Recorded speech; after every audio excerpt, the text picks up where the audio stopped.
बिहार के चुनाव नतीजे हिंदुस्तान की राजनीति के अत्यंत महत्वपूर्ण नतीजे हैं। और मुद्दा क्या? विकास। आज बिहार के अंदर विकास के प्रति जो ललक है हर जगह पे महसूस होती थी। दुनिया में कहीं जाइए बिहार की टैलेंट आपको नजर आएगी। जिस प्रकार से नीतीश कुमार को अपमानित करने की फैशन बन गई थी, ऐसे भद्दे शब्दों का उपयोग होता था। हमें विकास की नई ऊंचाइयों को पार करना है। हमें विकसित भारत के संकल्प को पूरा करके रहना है। दोस्तों, हमारे लिए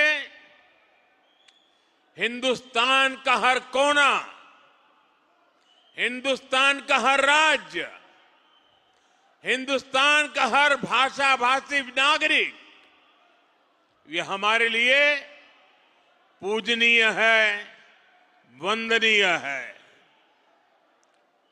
और इसलिए बिहार का भी गौरव करना, बिहार के सामर्थ्य का स्वीकार करना, ये हमारे लिए बहुत सहज बात है। जब बिहार के 100 साल हुए तो बिहार में तो उसका जश्न होना बहुत स्वाभाविक था। हमने बिहार के भिन्न भिन्न क्षेत्रों में जिन्होंने प्रगति की थी, जिन्होंने बिहार की विकास यात्रा में योगदान किया था, ऐसे भिन्न भिन्न क्षेत्र के 100 लोगों को सूरत में बुला करके उनका सार्वजनिक सम्मान किया था। क्योंकि बिहार की वो टैलेंट, बिहार का वो सामर्थ्य, उसकी ताकत हम भली भांति पहले से जानते रहे हैं। और मैंने देखा है कि बिहार के लोगों को राजनीति समझानी नहीं पड़ती है।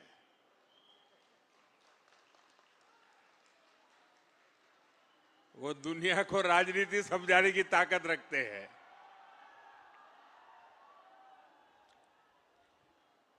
देखिए, इस चुनाव में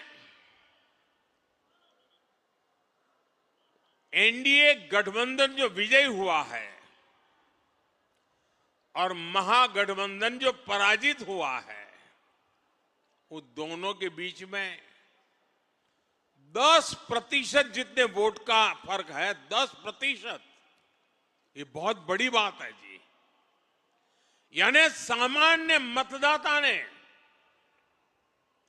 एक तरफा, और मुद्दा क्या? विकास। आज बिहार के अंदर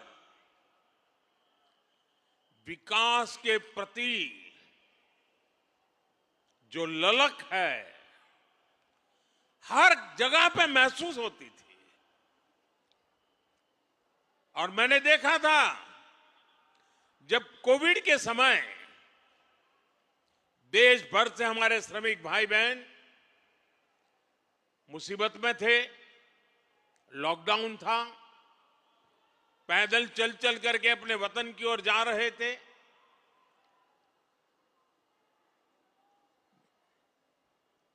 ट्रेन में लोगों को ले जाना यह भी चिंता का विषय था, कहीं फैल न जाए। लेकिन मुझे एक बार वीडियो कॉन्फ्रेंस से बिहार के लोगों से बात करने का मौका मिला, और जो उन्होंने मुझे बताया वो बड़ा मेरे लिए सुखद था। वे पैदल गए थे, कई लंबे लंबे समय तक पैदल चले, कहीं व्हीकल मिला फिर पैदल गए। कुछ लोगों ने वहां जाकर के इस समय का उपयोग करके कोई न कोई व्यवसाय शुरू किया।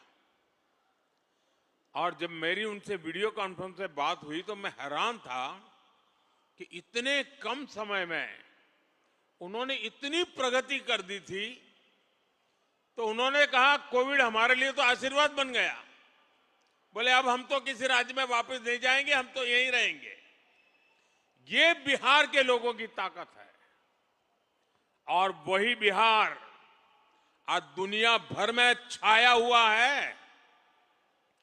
दुनिया में कहीं जाइए, बिहार की टैलेंट आपको नजर आएगी। और ऐसा बिहार अब विकास में नई ऊंचाई को प्राप्त करने का मिजाज दिखा रहा है। इस चुनाव में उस मिजाज के दर्शन हुए हैं। बिहार की माताएं बहनें और बिहार के नौजवान, महिला, युवा, ये एक ऐसा माई कॉम्बिनेशन बना है जिसने आने वाले अनेक दशकों की राजनीति का नींव मजबूत कर दी है दोस्तों। और जो राजनीति का भेषु लोग हैं, जो राजनीति पर विवेचना करते हैं, उनको कई महीने लगने वाले हैं बिहार के चुनाव नतीजों का क्या क्या प्रभाव होने वाला है इसका एनालिसिस करने में। और मैं साफ मानता हूं, हिंदुस्तान की राजनीति में इस चुनाव में आपने देखा होगा, पिछले 2 साल से बिहार में ये जमानती नेता जो जमानत पर घूम रहे हैं, वे बिहार में जा जाकर के जातिवाद का भाषण देते रहते थे। और उनसे जितनी ताकत थी, उन्होंने जातिवाद का जहर फैलाने की थी। और पुराने जमाने से उनको लगता था शायद इससे उनका खेल हो जाएगा। बिहार के इस चुनाव ने जातिवाद के उस जहर को पूरी तरह नकार दिया है। ये देश के लिए बहुत ही उज्जवल संकेत है। बिहार के अंदर सार्वजनिक कार्यक्रमों में गैर कानूनी तरीके से जमीन ने कब्जा करके, मकानों को कब्जा करके जो वक्फ बना दिया जाता था, हमने देखा था तमिलनाडु में हजार साल पुराने गांव के गांव वक्फ प्रॉपर्टी बना दिए गए थे। देश भर में चिंता बन पड़ी थी। तब जाकर के हमने पार्लियामेंट में कानून पास किया वक्फ को लेकर के। बिहार के चुनाव में ये जमानती नामदार, उनके साथी दल सार्वजनिक रूप से वक्फ कानून को फाड़ देते थे और ये कहते थे कि हम जीत करके आएंगे, वक्फ कानून को लागू नहीं होने देंगे। बिहार के लोगों ने इस सांप्रदायिक जहर को भी विकास की राह पर चलते हुए पूरी तरह नकार दिया है। साथियों, वहां पर बिहार के वरिष्ठ नेता, आपने पिछले 2-3 साल के बिहार विधानसभा के दृश्य देखे होंगे। जिस प्रकार से नीतीश कुमार को अपमानित करने की फैशन बन गई थी, ऐसे भद्दे शब्दों का उपयोग होता था, जो पार्लियामेंट में भी जो दूसरे नामदार हैं वो भी पार्लियामेंट की सारी मर्यादाएं तोड़ करके जिस प्रकार की भद्दी हरकतें करते हैं, वैसी पटना में होती थी। न देश की जनता इसे स्वीकार करती है और न ही बिहार की जनता कतई इसको स्वीकार कर सकती है। ऐसे कई बातें हैं जिन्होंने इनके प्रति पूरी तरह नफरत का माहौल इस चुनाव में नजर आ रहा था। साथियों, समाज के सब वर्ग ने, बिहार के सभी क्षेत्र ने एनडीए को, एनडीए के साथी दलों को अभूतपूर्व समर्थन दिया है। अगर मैं जहां दलित समुदाय के प्रभाव वाले क्षेत्र वाली सीटें हैं, 38 सीटें, 34 सीटें एनडीए जीत गया। ये इतना बड़ा झूठ फैलाते थे, दलित समाज ने उनको ठुकरा दिया।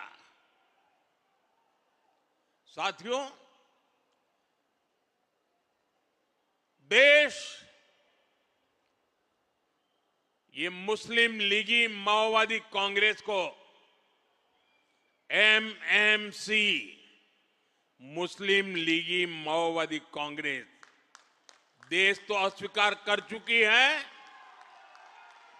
कांग्रेस पार्टी में जो राष्ट्रीय विचारों से पले बड़े लोग हैं, जिन्होंने कभी इंदिरा जी और राजीव गांधी जैसे लोगों के नेतृत्व में काम किया है, ऐसे कांग्रेस का बहुत बड़ा वर्ग ये नामदार की हरकतों से दुखी है। वो कहते हैं अब कांग्रेस को कोई बचा नहीं सकता है। ये हालत हो गई है। 1-2 दशक में 50-60 साल तक एक चक्री राज करने वाले लोग इस प्रकार से खत्म हो जाएं, ये साफ साफ उनके लिए आत्मनिरीक्षण का विषय है। वे अपने साथियों को भी पराजय के कारण नहीं समझा पा रहे, वे अपनी पार्टी को भी पराजय के कारण समझा नहीं पा रहे हैं, और इसलिए सरल रास्ता ढूंढ लिया है। कभी ईवीएम हरा देता है, कभी इलेक्शन कमीशन हरा देता है, कभी मतदाता सूची का शुद्धिकरण हरा देता है। एक ऐसी बहानेबाजी उन्होंने खोज ली है। वो बहानेबाजी खुद को तो शायद कुछ दिन ठीक रखेगी, लंबे अरसे तक उनकी कैडर को स्वीकार्य नहीं होगा। मुझे मालूम है, पार्लियामेंट में जब युवा कांग्रेस के सांसद मिलते हैं, जो फर्स्ट टाइम कांग्रेस के सांसद है या उनके इंडिया अलायंस के सांसद है, वो मिलते हो कहते हैं साहब क्या करें, हमारी तो कैरियर खत्म हो रही। मैंने कहा क्या हुआ? बोले हमें संसद में बोलने का अवसर ही नहीं मिल रहा है, हर बार संसद को ताला लगा दो, यही करते रहते हैं। वो अपने क्षेत्र में जवाब नहीं दे पा रहे। वो कह रहे अगर हम हमारे क्षेत्र के विषयों को संसद में नहीं उठाएंगे तो दोबारा हमें कौन भेजेगा? पूरा युवा वर्ग कांग्रेस का जो पहली बार पार्लियामेंट में आया है, वे अपने भविष्य को लेकर के चिंतित हो गया है। साथियों, ऐसी स्थिति में हमारी जिम्मेवारी और बढ़ जाती है। हमें विकास की नई ऊंचाइयों को पार करना है। हमें विकसित भारत के संकल्प को पूरा करके रहना है। दोस्तों, मैं जानता हूं स्वदेशी उनके मुंह से नहीं निकलता है, आत्मनिर्भर भारत उनके मुंह से नहीं निकलता है, विकसित भारत बनना चाहिए वो नहीं निकलता है, क्योंकि उनकी प्राथमिकता ही यह देश नहीं है, ये देश के लोग नहीं है, ये देश के लोगों का भविष्य नहीं है। मैं नौजवान साथियों को कहना चाहता हूं, जिनकी सोच युवाओं के उत्कर्ष के लिए नहीं हो सकती है, उनको युवा कभी स्वीकार नहीं कर सकता है। और इसलिए साथियों, बिहार के चुनाव नतीजे हिंदुस्तान की राजनीति के अत्यंत महत्वपूर्ण नतीजे हैं। और मैंने कल भी कहा था कि लोकसभा के चुनाव के बाद जितने राज्यों में चुनाव हुए, सब जगह पे उनकी हालत खराब है। 5 या 6 राज्यों में चुनाव हुए, उन सबके कुल मिला के कांग्रेस को जो एमएलए मिले हैं, उससे ज्यादा कल हमें अकेले बिहार में मिले हैं।